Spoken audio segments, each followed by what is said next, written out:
Hello दोस्तों, कैसे हो आप लोग। मेरा नाम है दीपक और मैं स्वागत करता हूं अपने इस यूट्यूब चैनल सिविल एनालिसिस में, जिसमें आज हम बात करने वाले हैं 21 अगस्त 2023 यानी कि मंडे का दिन है। और इसमें आज हम द हिंदू एडिटोरियल एनालिसिस की बात करेंगे। देखेंगे कौन कौन सी आज की इंपॉर्टेंट एडिटोरियल है और उनको डिस्कस करने की यहाँ पे कोशिश करेंगे। ठीक है, तो चलिए स्टार्ट करते हैं।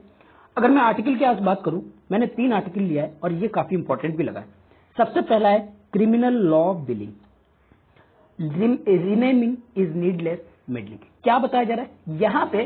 क्रिमिनल लॉ के ऊपर कोई बात नहीं हो रही है, जो बिल लाया गया उसके ऊपर कोई बात नहीं, यहाँ पे उसके नाम के ऊपर बात की जा रही है कि किस तरीके से नाम जो है, हमारी लैंग्वेज जो है नाम की, वो हिंदी में रखी गई है। ये कहीं ना कहीं थोड़ी सी प्रॉब्लमेटिक सिचुएशन यानी कि एक कंसर्न का सब्जेक्ट बन गया है, जिसपे अभी भी डिबेट चल रहा है।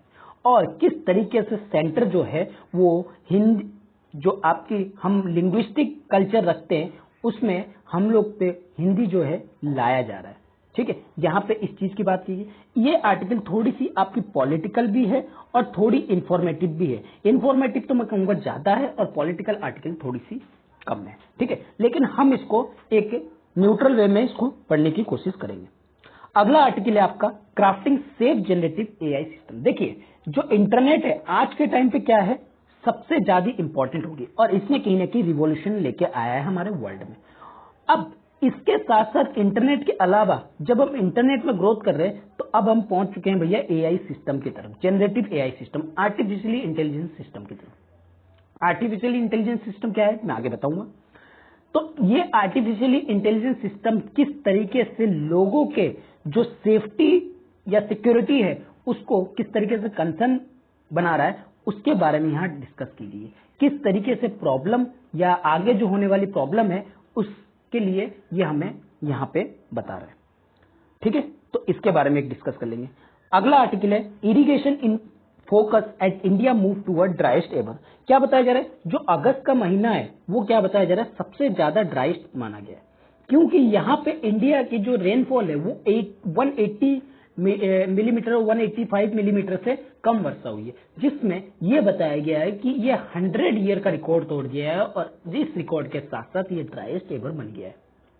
और साथ ही साथ कुछ डाटा के बारे में बात करेंगे, कुछ इंफॉर्मेटिव चीजें जो है यहाँ पे बताया गया है, किस तरीके से जो अदर स्टेट्स है वो परफॉर्मेंस कर रहे हैं, जो गेहूं हो चावल हो उसको उगाने में। ठीक है, तो चलिए स्टार्ट करते हैं।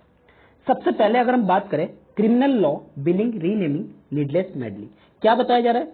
यहाँ पे 3 बिल को पार्लियामेंट में लाया गया है और ये पार्लियामेंट में जब लाया गया है, ये आर्टिकल ये नहीं बताता है कि ये जो है ये बिल की कंट्रोवर्सी क्या है या क्या होनी चाहिए, इस चीज के बारे में नहीं बता रहा है। यहाँ पे ये बताया जा रहा है इनके नाम के ऊपर क्या कंट्रोवर्सी चल रही है वो बताया जा रहा है। जैसे आपकी इंडियन पिनल कोड, जिसको रिप्लेस किया गया है किसमें, आपके भारतीय न्याय संहिता में। इसका हिंदी वर्जन नेम क्या है, भारतीय न्याय संहिता। और दूसरा जो कोड है कोड ऑफ क्रिमिनल प्रोसीजर, जो कि इसको चेंज किया गया है भारतीय नागरिक सुरक्षा संहिता। और इंडियन एविडेंस एक्ट को चेंज करके बना दिया गया है भारतीय साक्ष्य बिल। तो ये कहीं ना कहीं पार्लियामेंट में इस टाइम पे लाया गया है और ये जो नाम है, हिंदी नाम है, ये थोड़ी सी कंट्रोवर्शियल सिचुएशन बन रही है। अगर हम ये नाम की बात करें, ये अभी भी बहुत सारे सिटीजन हो या आपके जो लीगल प्रैक्टिशनर हो उनके लिए अनफेमिलियर है, अनप्रोनाउंसेबल है, ऐसा ऑथर का कहना है। और ये इस वजह से बिल जो है कहीं ना कहीं फर्स्ट टेस्ट ऑफ एक्सेप्टेबिलिटी को कहीं ना कहीं फेल कर जाती है, यानी कि टेस्ट ऑफ एक्सेप्टेबिलिटी को ये क्या कर जाती है, बिल फेल कर जाती है। यहां और क्या बताया जा रहा है, आर्टिकल 348 की बात करें कॉन्स्टिट्यूशन ऑफ स्टेट की, तो यहां पे ये बताता है जो ऑथोरिटेटिव टैक्स होनी चाहिए, कोई भी एक्ट हो जो पार्लियामेंट हो या स्टेट लेजिस्लेचर हो उससे पास होती है, तो वो किस लैंग्वेज में होनी चाहिए, आपकी इंग्लिश लैंग्वेज में होनी चाहिए। जो बॉडी है नई बिल की वो तो इंग्लिश लैंग्वेज में है, लेकिन एक्चुअली में ये जो टाइटल है बिल की वो कहीं ना कहीं हिंदी में है और वो आज के टाइम पे इस आर्टिकल को एम्बैर कर रही है, इसको वायलेशन कर रही है। ठीक है, ये चीज बताया जा रहा है। अब बात करते हैं लैंग्वेज और उसके लीगल रीजन की। अगर हम बात करें लैंग्वेज की, ये इस टाइम पे सबसे ज्यादा कंटेस्टेड बना हुआ है, डिबेटिंग बना हुआ है कॉन्स्टिट्यूशन असेंबली में। और इसके अलग अलग प्रोविजन को एडॉप्शन करने में लगे हुए हैं। किसमें से? आपकी ऑफिशियल लैंग्वेज एक्ट में से कॉन्स्टिट्यूशन क्या कर रहा है, इसको एडॉप्ट करने में लगा हुआ है। अगर इसकी लीगल रिजाइन की बात करें तो क्या कहता है, इंग्लिश जो है ऑफिशियल लैंग्वेज तब तक बनी रहेगी जब तक एक रिजोल्यूशन के द्वारा किसी भी स्टेट लेजिस्लेचर या पार्लियामेंट द्वारा उसको एडॉप्ट ना किया जाए, चेंज ना किया जाए, किसी दूसरी लैंग्वेज को एडॉप्ट ना किया जाए, तब तक ये इंग्लिश क्या रहेगी, ऑफिशियल लैंग्वेज के रूप में बनी रहेगी। ऐसा आपके लीगल डिजाइन में कहा जाता है। जिसकी और ये कहने के साथ साथ ये भी बताता है इसका एम जो है कहीं ना कहीं when we aim to strong player globalised world, हम लोग इसमें क्या कर रहे हैं, अभी इस तरह की धुंधली चीजों को सामने लेके आ रहे हैं। हमें जबकि दुनिया में एक स्ट्रॉन्ग प्लेयर है, हम इस चीज की बात करना चाहते हैं, लेकिन ये जो छोटी छोटी चीजें हैं कहीं ना कहीं हमारी इमेज को धुंधली बनाता है। ठीक है, चलिए आगे बात करते हैं।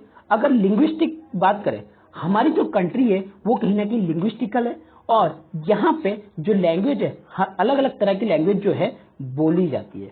अगर यहाँ लोगों की बात करें, चाहे वो प्रोटेस्ट हो, ठीक है, चाहे वो पीपल की मूवमेंट हो, वो भी ज्यादातर मोस्टली अगर होते हैं तो लिंग्विस्टिक के बेस पे होते हैं। ठीक है, सबसे ज्यादा लिंग्विस्टिक के बेस पे डाइवर्सिटी हमें देखने को मिलती है और इसके वजह से लोग क्या करते हैं, प्रोटेस्ट करते हैं, मूवमेंट करते हैं और उनका जो लैंग्वेज है कहीं ना कहीं उनके सेंटिमेंट के साथ जुड़े होते हैं और इमोशंस के साथ जुड़े होते हैं, ऐसा ऑथर का कहना है। तो फैक्ट ये बताता है जो हमारी स्टेट्स है वो भी कहीं ना कहीं आज भी बटे हुए हैं हमारी लिंग्विस्टिक बेस पे, यानी कि लैंग्वेज के बेस पे हम आज भी देश को बांट रहे हैं। और ये कहीं ना कहीं हमें एक लैंग्वेज लाना, कहीं ना कहीं जो हम कहते हैं कि लोगों को बांध के रखेगा, ये थोड़ी सिचुएशन क्या है, कंसर्न वाली बात है। तो हमें क्या करना चाहिए? Is it necessary to be reminded of the protest that raised, taking leave with it through the state of Maharashtra, Tamil Nadu, West Bengal, Punjab, Karnataka, when Hindi sought to be made sole official language? जब 1960 में जब इस तरह की आप हिंदी थोपने की कोशिश कर रहे थे तो वहां पे किस तरीके से बहुत सारे लोगों की जान गई थी प्रोटेस्ट के द्वारा, क्या उस चीजों को आप दोबारा याद दिलाना चाहते? ऐसा ऑथर का कहना है। थोड़ी पॉलिटिकल एक्टिविटी यहाँ पे बन रही है। अगर मैं कहूं ये जो इश्यूज है कहीं ना कहीं हाईली मोटिवेटेड करता है, इमोटिव करता है, ठीक है, लोगों को, ताकि लोग जो है अपनी लैंग्वेज को छोड़ के हिंदी लैंग्वेज को एडॉप्ट करें। लैंग्वेज जो है आज के टाइम पे हमारी जो कल्चर है या हमारी जो संस्कृति है, हमारी जो इमोशंस है उसके साथ जुड़ी हुई है, उसका इंटीग्रल पार्ट बना हुआ है। और ये हिंदी नाम कहीं ना कहीं बिल जो इंट्रोड्यूस किया है, ये कल्चर की जो आपकी मेजोरिटी है वो कहीं ना कहीं जो माइनॉरिटी के ऊपर थोपने की कोशिश कर रही है, ऐसा ऑथर का कहना है। तो मैं कहूंगा ये जो पॉइंट है इतनी, ये आपकी पॉलिटिकल पॉइंट जो है यहाँ पे बन जाती है। तो इससे रिलेटेड कुछ लेना नहीं है आपको, बस आपको यहाँ पे एक न्यूट्रल माइंडसेट में पढ़ना है। अगर मेजोरिटेरिज्म की बात करेंगे तो यहाँ पे जो नॉन हिंदी स्पीकिंग है वो कहीं ना कहीं अपनी जो रूट्स है उसको फाइंड आउट करने की कोशिश करते हैं। ठीक है, वो देखते हैं कहाँ हमारी जो है लोग जो है बसते हैं, लोग रहते हैं, किस तरह की लैंग्वेज बोलते हैं, किस तरीके से हमें रहन सहन रखना है। लेकिन अगर हम बोल दें कि हिंदी एक नेशनल लैंग्वेज के रूप में एक्सेप्ट की जाएगी तो यहाँ पे बहुत सारी चीजों में कॉन्फ्लिक्ट आना स्टार्ट होगा। अगर हम इंडियन रेलवे की बात करें, बैंक्स में बात करें, इस तरह की चीजें बार बार होती है और ये बार बार कहीं ना कहीं हमारे लिए प्रॉब्लमेटिक सिचुएशन है। कहीं जो जैसे आप केरल में देख लो, तमिलनाडु में देख लो, वहां की रेलवे स्टेशन पे जो है क्या होता है, कभी कभी जो है हिंदी नाम से जो है स्टेशन का नाम को इंट्रोड्यूस किया जाता है। तो वो क्या है, जैसे आपने अभी दूध का भी देखा होगा वहां पे, ठीक है। तो ये सारी चीजें क्या दिखाता है, ये हिंदी थोपने की कोशिश की जा रही है, उनका ये मानना है। एक्चुअली में हमें हिंदी थोपना नहीं है, हमें हिंदी को प्रचार करना है, हमें हिंदी लैंग्वेज को बढ़ावा देना है, लोगों के बीच में अवेयरनेस। जब तक लोग किसी चीज को एक्सेप्ट नहीं करेंगे तो उसका इंपॉर्टेंस वहीं पे ही खत्म हो जाता है। अगर आज लोग कह दे कि हम हिंदी लैंग्वेज को एक्सेप्ट नहीं कर रहे तो इसका मतलब इसकी इंपॉर्टेंस ही यहीं पे खत्म हो जाती है। जहां पे आप रह रहे हो वहां इंपॉर्टेंट है कि लोग यानी कि जनता उस चीज को एक्सेप्ट करे। अब जैसे आपने ओरिजिनल ड्राफ्ट में जो नेशनल एजुकेशन पॉलिसी का जो ड्राफ्ट था उसमें प्रोविजन लाया गया और जिसके वजह से प्रोटेस्ट भी हुए, ठीक है, जिसमें इंपोज करने की कोशिश की गई हिंदी में, और बाद में इसको फिर बहुत सारी जो जैसे मिनिस्ट्री है यूनियन मिनिस्ट्री ने क्या किया, सेवरल स्टेटमेंट दिया कि linking the language of Hindi to nationhood idea of India. यहां पे बताया कि जो हम लैंग्वेज ला रहे हैं ये हिंदी कहीं ना कहीं नेशनलहुड और आइडिया ऑफ इंडिया को इंटीग्रेट करने का या लिंक करने का काम करेगा। और उन्होंने 2019 से भी ये चीज को कह रहे हैं कि जो हिंदी है कहीं ना कहीं ये काम करेगा आपकी कंट्री को यूनिटी लाने में। देखिए एक्चुअली में हो सकता है, क्योंकि बहुत सारी हमारी स्टेट ऐसी है जो हिंदी बोलती है, यूनाइट कर सकती है, लेकिन हर स्टेट को यूनाइट करना ये थोड़ी सी एक कंसर्न वाली बात बन जाती है। तो आपको हिंदी ये नहीं कि थोपना चाहिए, आपको एक मिडिल वे निकालना चाहिए कि आप जैसे हम लोग नॉर्थ इंडिया में देखें तो हिंदी, इंग्लिश प्लस उर्दू को हम इंपॉर्टेंस देते हैं। तो इस तरीके से आपको हर एक प्लेस पे इन चीजों पे काम करना चाहिए, इनको बढ़ावा देना चाहिए, ताकि जो हमारा देश है यूनिटी ऑफ डाइवर्सिटी में उस चीज को बनाए रख सके। अगर हम इंडिया की प्रिविलेज बात करें, इंडिया की बहुत सारी प्रिविलेज जो है इस तरह की गई है जिससे कि जो इंडिया का मोस्ट स्पोकन रीजनल लैंग्वेज है over other regional language, it place above the other language is essential person identity of India. जो इंडिया की आइडेंटिटी है वो एक्चुअली में उनके रीजनल लैंग्वेज से बनी है, ना कि इंडिया के थोपने की वजह से बनी है। या नहीं तो हम ये नहीं कह सकते कि इंडिया में हिंदी लैंग्वेज डालने की वजह से बनी, उनकी पर्सनल चीजों की वजह से बनी है। जैसे तमिलनाडु की अपनी आइडेंटिटी कैसे बोली, कि तमिल वहां पे लोग जो है बोलते हैं, कर्नाटका कन्नड़ भाषा बोलते हैं, ठीक है। तो उनकी पर्सनल आइडेंटिटी जो है उनकी लैंग्वेज से कहीं ना कहीं निकल के आती है। ये कोई इश्यूज नहीं है कि आप कल्चर, इंक्लूसिव और डाइवर्सिटी के हिसाब से आप उनके लैंग्वेज को एक साथ करने की कोशिश करो। इसमें और क्या बताया गया, जो प्रिविलेज है हिंदी, जो दूसरी लैंग्वेज पे कहीं ना कहीं बंगाली हो गया, तमिल हो गया, वो कहीं ना कहीं बहुत ज्यादा है, और वहां पे भी हम मानते हैं कि इस तरह के लोग जो है हिंदी का यूज करते हैं। हम कह सकते हैं कि बहुत सारे नंबर है या बहुत सारी कम्युनिटी है वो कहीं ना कहीं हमारे कल्चर के साथ जुड़ रही है और स्पीक कर रही है उन लैंग्वेज को जो हम लोग लाना चाहते हैं, लेकिन सिंपली मेजोरिटी रहेंगे। लेकिन ये नहीं कि ये ऑथेंटिकल है कॉन्स्टिट्यूशन के लिए। आपको कॉन्स्टिट्यूशन के हिसाब से चलना होगा, कॉन्स्टिट्यूशन की तरफ से जो है आपको कुछ ऐसे प्रोविजन लाने होंगे जिससे कि हिंदी भी चले और साथ ही साथ बाकी लैंग्वेज भी चलता रहे, ठीक है। ये यहाँ पे ऑथर का जो है ये चीज कहना है, ठीक है। चलिए अगर आगे बात करें, जो लीगल पोजीशन है कंट्री का वो कहीं ना कहीं इंग्लिश जो बताया जा रहा है कंटिन्यू रखा जाएगा, रिमेन ऑफिशियल लैंग्वेज के रूप में, जब तक नॉन हिंदी स्पीकिंग जो है वो अपनी इच्छा जाहिर न करे। देखिए जो हिंदी जरूरी है, हिंदी बिल्कुल जरूरी है, क्योंकि हमारा जो राष्ट्र है हिंदू राष्ट्र है और हिंदू यहाँ पे जरूरी है, लेकिन जब तक बाकी स्टेट्स कहीं ना कहीं यहाँ पे अपनी इच्छा अनुसार हिंदी को ज्वाइन नहीं करेंगे तब तक इंग्लिश जो है वो कहीं ना कहीं ऑफिशियल लैंग्वेज बना रहेगा। प्रेरोगेटिव ये है कि हिंदी को एक सोल लैंग्वेज बनाया जा रहा है, और ये कभी भी जो हिंदी है वो लोगों के बीच में अभी भी नहीं बसा है पूरी तरह से, ठीक है। तो ये थोड़ी सी जब नाम लाया गया तो ये इनको क्या बताया गया, ये कहीं ना कहीं अनकॉन्स्टिट्यूशनल तरीके से बताया गया है, ठीक है, ऑथर के द्वारा। अगर हम बात करें चेंज द नेम, नाम को किस तरह जो चेंज है वो क्या है, अगर हम एक फैक्ट की बात करें, इंग्लिश लैंग्वेज जो है वो लॉ में चलती है, कोर्ट वगैरह में चलती है, चाहे वो सुप्रीम कोर्ट हो, सुपीरियर कोर्ट जैसे हाई कोर्ट और सुप्रीम कोर्ट, हर जगह कहीं ना कहीं इंग्लिश चलती है। और जजेस का ट्रांसफर होता है वो भी इंग्लिश में, जो स्टैट्यूट वगैरह पढ़े जाते हैं वो भी इंग्लिश में होते हैं। तो यानी कि हम कॉमन लॉ सिस्टम को कहीं ना कहीं इंपॉर्टेंस देना चाहिए, और हमें जो भी चीजें रीड वगैरह की जाती है, स्टोर वगैरह की जाती है, वो भी क्या होती है, हम इंग्लिश में ही करते हैं।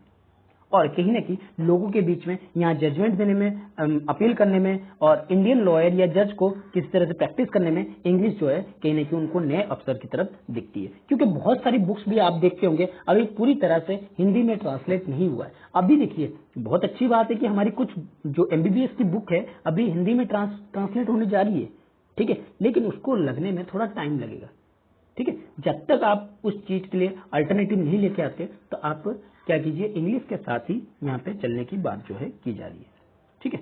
चलिए आगे बढ़ते हैं। और एक चीज यहाँ पे लास्ट में एक बताया गया, इस बिल को जो है स्टैंडिंग कमेटी के पास रेफर किया गया, होम मिनिस्ट्री अफेयर्स द्वारा। ये नहीं कि आप कमेटी फॉर लॉ जस्टिस के पास रेफर नहीं किया है, क्योंकि कमेटी फॉर लॉ जस्टिस कहीं ना कहीं इसके ऊपर बात बताएगी, और हिंदी लैंग्वेज ठीक है या नहीं इस चीज पे भी कहीं ना कहीं वहां पे बात हो सकती है। चलिए आगे बढ़ते हैं। Crafting safe generating AI system क्या बताया जा रहा है। जो एआई सिस्टम है उसने हमारे यहाँ पे रिवोल्यूशनरी किस तरह से लाया हम देख रहे हैं। इसकी जो लहर है वो कहने की टेक्निकल और सोशल चेंजेस लाने में बहुत ज्यादा पोटेंशियल है। और जैसे कि लार्ज लैंग्वेज मॉडल यानी कि LLM वो अकेला ही प्रेडिक्ट करता है कि हम कहीं ना कहीं एनुअल ग्रोथ इनकम जो है, इकोनॉमी जो है वो 2.6 बिलियन से लेके 4.4 बिलियन तक इंक्रीज करेंगे, ऐड करेंगे। ठीक है, और एक एग्जाम्पल के तौर पे यहाँ पे पोटेंशियल इम्पैक्ट को बताया गया। जैसे अभी का एक जो एग्जाम्पल चल रहा है, जैसे पायलट प्रोजेक्ट चल रहा है जुगलबंदी चैटबॉट, जो कहाँ चल रहा है आपके रूरल इंडिया में। ठीक है, जुगलबंदी कहीं ना कहीं प्रॉमिस करता है यूनिवर्सल ट्रांसलेटर को कि वो एक्सेप्टिंग जो भी क्वेरीज वगैरह है लोकल लैंग्वेज की उसको रिट्राइव करेगा, आंसर देगा, और आंसर के साथ किसमें आपकी इंग्लिश लैंग्वेज के सोर्सेज को वो रिट्राइव करके वो आपके रीजनल लैंग्वेज या लोकल लैंग्वेज में आपकी क्वेरी का आंसर जो है वो प्रोवाइड करेगा। और इसमें क्या बताया गया, जिससे कि जो नेटिव लैंग्वेज है, नेटिव लैंग्वेज की जो वैकनेस है वो कहीं ना कहीं प्रेजेंट होगी उनके सामने। ये सर्विस कहीं ना कहीं डेमोक्रेटाइज एक्सेस होगा सभी इंफॉर्मेशन को, और इम्प्रूव करेगा हमारी इकोनॉमी को, और जो बहुत सारे लोग हैं, मिलियन ऑफ पीपल है, उनके वेलबींग को।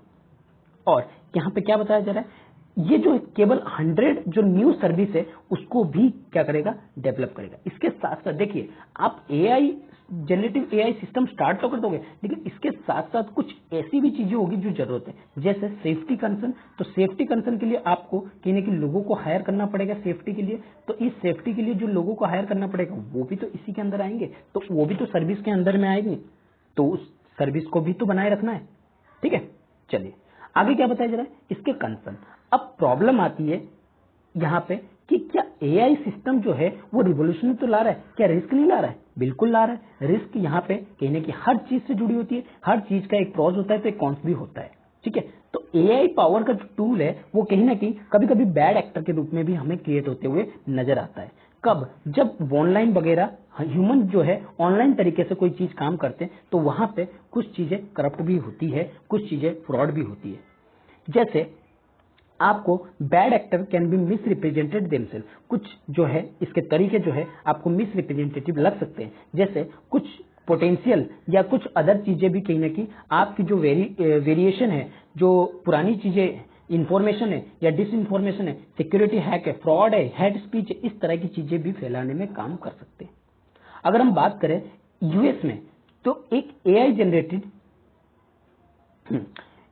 जनरेटेड इमेज को पेंटागन में कहीं ना कहीं सबसे ज्यादा दिखाया गया, और उसके वजह से इक्विटी मार्केट कहीं ना कहीं क्या होगी, आपकी बर्निंग होगी, मतलब गिर गई। ठीक है, और यहाँ पे जैसे फेक ट्विटर हो गया, इंस्टाग्राम है, ये कहीं ना कहीं स्ट्रॉन्ग पॉलिटिकल व्यूज रखते हैं, जिसके वजह से जो मिलियन ऑफ टाइम्स जो कंट्रीब्यूशन होने चाहिए पॉलिटिकल और पोलराइज होते हुए चले जा रहा है। ठीक है, यानी कि जो मिलियंस ऑफ टाइम्स में यहाँ जो कंट्रीब्यूट किया जा रहा है वो क्या होते जा रहा है, पोलराइज हो रहा है, और पॉलिटिक्स ऑनलाइन तरीके से हो रहा है। अगर हम एआई वॉइस की बात करें, उनकी अगर क्लोन करने की कोशिश करते हैं, यानी कि एआई का मतलब है कि आर्टिफिशियल इंटेलिजेंस। आर्टिफिशियल इंटेलिजेंस का मतलब है आप जैसे घर से बाहर निकलते हो तो आपने पंखे स्विच वगैरह नहीं बंद किए, तो आप क्या कर सकते हो, आर्टिफिशियल इंटेलिजेंस के थ्रू अपने मोबाइल से कनेक्ट कर सकते हो, जिससे कि मोबाइल का बटन दबाने पर आपके घर की जो है स्विच वगैरह बंद हो जाए। तो ये आर्टिफिशियल इंटेलिजेंस का ही एक रूट है। आप चाहे तो जैसे आप गूगल में बहुत सारी चीजों को बोल के उनका मीनिंग निकालते, तो वो क्या है, आर्टिफिशियली इंटेलिजेंस है। किसी की मीनिंग आपको एसेज वगैरह लिखनी है या फिर कोई राइटिंग लिखनी है, तो वो क्या होती है, आप आर्टिफिशियल इंटेलिजेंस के थ्रू बहुत अच्छी तरीके से लिख सकते हो। तो ये जो क्लोनिंग वॉइस होती है, ये भी कहीं ना कहीं लोगों के बैंक अकाउंट की ऑथेंटिकेशन को मेजर करने में भी थोड़ी सी क्या होती है, प्रॉब्लम करती है। एक इंडिविजुअल जो कि बेल्जियम में रहता है, उसने सुसाइड ही इसी वजह से कर लिया क्योंकि वो जो कन्वर्सेशन किया था वो लार्ज लैंग्वेज मॉडल के थ्रू किया था, जिसके वजह से कुछ नुकसान हुआ होगा उस वजह से। अगर एक रिसेंटली इलेक्शन की बात करें टर्की में भी, यहाँ पे क्या बताया गया, जो एआई की वजह से बहुत सारे डीप फेक को जनरेट किए गए थे, और जिसमें आगे इस तरह की चीजें जो है और भी होने वाली है, क्योंकि आगे जो है US, India, European union, UK और इंडोनेशिया में अगले 2 साल में क्या होने वाले हैं, आपके इलेक्शन होने वाले, और इलेक्शन में कहीं ना कहीं एआई जनरेटिव चीजों कहीं ना कहीं मोर इम्पैक्ट जो है फैला सकते हैं। और ये जनरेटिव जो आपके एआई इंफॉर्मेशन है वो मिस इन्फॉर्मेशन कर सकते हैं, इलेक्शन इन्फ्लुएंस को कहीं ना कहीं ज्यादा ग्रोथ जो है कर सकते हैं। अगर हम इसके सेफ्टी कंसर्न की बात करें तो ये किससे एसोसिएटेड है? आपके जनरेटिव एआई डिप्लॉयमेंट के साथ। तो इनकी जो टॉप मेकिंग एजेंडा है, ठीक है, अभी देखा जाता है ये क्या है, एआई जनरेटिव डिप्लॉयमेंट है, वो कहीं ना कहीं पॉलिसी मेकर के लिए सबसे पहली एजेंडा बनती है कि इनको, इनके कंसर्न को, इनके जो सेफ्टी रूल्स को, उसको किस तरह से फॉलो किया जाए। यहाँ पे एआई टूल को कहीं ना कहीं मिस रिप्रेजेंटेटिव किया जाता है, लोगों के द्वारा क्रिएट किया जाता है फेक इन्फॉर्मेशन के द्वारा, और जिससे लोगों में एक सेफ्टी का डिबेट अभी भी लोगों के मन में जो है चलता रहता है। जो अधिकतर डिस्कशन होते हैं ये नहीं कि आपने क्या प्रॉमिस किया है क्या नहीं किया, आप सबसे ज्यादा जो डिबेटिंग होती है इनके किस चीज पे, आपके सेफ्टी से रिलेटेड। अगर हम बात करें, एक कॉमन रेगुलेटरी पर्पस जरूरत होती है किसके लिए? सभी डिजिटल असिस्टेंट के लिए, ठीक है, यानी कि एक कॉमन रेगुलेटरी पर्पस होना चाहिए कि आप किस तरीके से उसको रेगुलेट कर सके हो, ठीक है। एक सेल्फ आइडेंटिटी होनी चाहिए ताकि जो क्रिमिनलाइज को, जैसे कि इंडिया में वगैरह में फेक क्रिमिनलाइज को रोका जा सके। और ये जो मेजर्स है, ये दोनों जो मेजर्स है आपके कौन कौन से? आपकी रेगुलेटरी पर्पस जो कि सारी डिजिटल असिस्टेंट करेगी और जिसमें सेल्फ आइडेंटिटी होगी, और दूसरी क्रिमिनलाइज, ठीक है। ये जो दोनों चीज है इनको एक अच्छी तरह से यूजफुल क्रिएट करना चाहिए ताकि ये अकाउंटेबल हो सके और लोगों की जो चैलेंजेस हो उसको भी ठीक तरीके से एड्रेस, सेटिस्फैक्टरी तरीके से एड्रेस कर सके। अगर हम कंपनीज की बात करें, स्टैब्लिश कंपनीज जो कि इंश्योर करते हैं कि उनका जो एआई बॉट है वो सेल्फ आइडेंटिटी है एंड केवल पब्लिश होती है वैलिड इंफॉर्मेशन के साथ। लेकिन जो बहुत सारी ऐसी चीजें भी है जहां पे ट्रस्ट को बनाए रखने के लिए वो क्या करते हैं, वो इस चीज को नुकसान भी कभी कभी कर देते हैं। ट्रस्ट तो बनाए रखते हैं, कंप्लेन के हिसाब से उनका ट्रस्ट जो है, मतलब जो भी बड़ी बड़ी कंपनियां हैं वो अगर ट्रस्ट बनाना होगा तो उनको क्या करना पड़ेगा? सबसे पहले ट्रस्ट डेवलप करना होगा। लेकिन कभी कभी ऐसा होता है वो इन चीजों को छोड़ के अपनी बिजनेस माइंडसेट है, तो बिजनेस माइंडसेट है तो ऑटोमेटिकली वो क्या करेंगे? बिजनेस चीजों को आगे बढ़ाएंगे, ठीक है। अगर हम आइडेंटिटी एश्योरेंस की फ्रेमवर्क की बात करें तो रेगुलेशन यहां पे कहीं ना कहीं जरूरी है, लेकिन रेगुलेशन सफिशिएंट नहीं है। एक ब्रॉडर अप्रोच की तरफ अगर हम सोचे तो इंप्रूवमेंट जो है वो इंटरनेट में सेफ्टी और इंटीग्रिटी जो है कहीं ना कहीं लेके आती है। अगर हम रिसेंट रिसर्च की बात करें जो हार्वर्ड केनेडी स्कूल में किया गया, यहाँ पे एक आइडेंटिटी एश्योरेंस फ्रेमवर्क को प्रपोज किया गया। आइडेंटिटी एश्योरेंस जो है वो कहीं ना कहीं ट्रस्ट बनाएगा किसके बीच में? Interacting parties by verifying the authentic of involvement entities, मतलब जो भी उसके साथ इंक्लूड है प्लस जो भी पार्टीज इंटरेक्ट हो रहा है उसके साथ एक ट्रस्ट डेवलप करने का काम करेगा। अगर हम बात करें, इसके बहुत प्रिंसिपल है, इनमें कुछ की प्रिंसिपल की बात की गई है जो बहुत सारे तरीके की जो ओपनिंग है, इमर्जिंग वर्ल्ड है, उसमें कहीं ना कहीं एक स्पेसिफिक और any single technology standard provide करता है। ये प्रोवाइड करता है प्राइवेसी को भी। तो ये कुछ ऐसी प्रिंसिपल्स हैं जिसको बनाया हुआ फ्रेमवर्क किया गया है। अगर हम डिजिटल वॉलेट की बात करें, एक इंपॉर्टेंट है, ठीक है, और इसको कहीं ना कहीं डिस्क्लोजर होना चाहिए और प्रोटेक्टेड होना चाहिए, ठीक है, यूजर अगेंस्ट गवर्नमेंट और कॉर्पोरेट सर्विलांस से, ठीक है।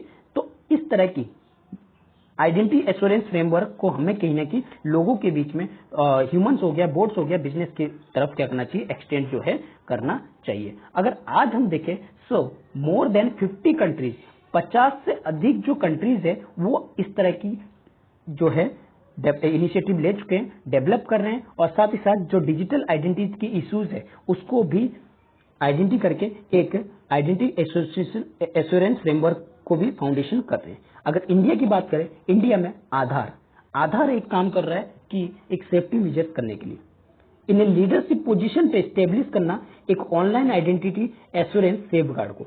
लेकिन अगर वहीं पे यूरोपियन यूनियन की बात करें, वो अभी से स्टेब्लिश करना स्टार्ट कर रहा है। जब अभी से आप करना स्टार्ट करोगे तो उसको तो थोड़ा टाइम लगेगा, क्योंकि लोगों को एक्सेप्ट करने में थोड़ा टाइम किसी चीज में लगता है। तो यहां पे इंफॉर्मेशन जो क्वेश्चन है कि इंफॉर्मेशन इंटीग्रेशन को किस तरह से जोड़े रखे, यहां पे ये क्वेश्चन बन के आता है।